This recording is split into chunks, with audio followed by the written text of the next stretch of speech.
एक छोटे से गांव में दीनू नाम का एक गरीब किसान अपनी पत्नी रीमा के साथ रहता था।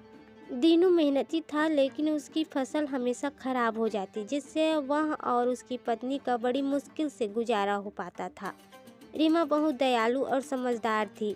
उसने कभी दीनू को निराश नहीं होने दिया। एक दिन दीनू उदास होकर घर लौटा और बोला, रीमा, हमारी हालात दिन ब दिन और खराब होती जा रही है। मैं सोच रहा हूँ क्यों ना हम शहर जाकर कुछ मजदूरी करें। कम से कम हमें 2 वक्त का खाना तो नसीब होगा। आप घबराइए मत, सब ठीक हो जाएगा। हमें बस धैर्य और विश्वास रखना होगा। ऐसे ही दिन बीत रहे थे कि एक दिन रीमा के आंगन में एक पक्षी घायल पड़ा था। उस पक्षी पर रीमा की नज़र पड़ी। रीमा ने उसे घर के अंदर लाया और उसके चोट का इलाज किया। उसे ये करता देख दीनू बोला, रीमा, हमारे पास खुद खाने के लिए कुछ नहीं है और तुमने इस पक्षी को भी रख लिया।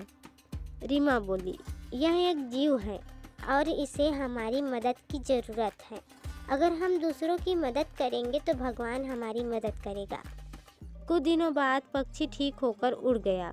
दीनू ने इस बात को ज़्यादा महत्व नहीं दिया, लेकिन अगले ही दिन एक अनजान व्यापारी दीनू के घर आया और बोला, मैंने सुना है कि तुम बहुत मेहनती हो।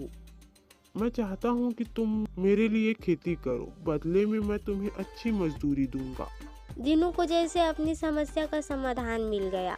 उसने व्यापारी के खेत में काम करना शुरू किया और धीरे धीरे उनकी आर्थिक स्थिति सुधरने लगी। एक दिन दीनू रीमा से पूछा, तुम्हारी उस दयालुता का क्या लाभ हुआ? क्या वह पक्षी हमारी मदद करने आया? रीमा बोली, ईश्वर ने हमारी मदद करने के लिए उस व्यापारी के रूप में भेजा। हमें दूसरों की मदद करनी चाहिए, क्योंकि दया और उदारता कभी व्यर्थ नहीं जाती। दीनू को समझ में आया कि रीमा की दयालुता ही उनकी खुशियों का असली कारण थी।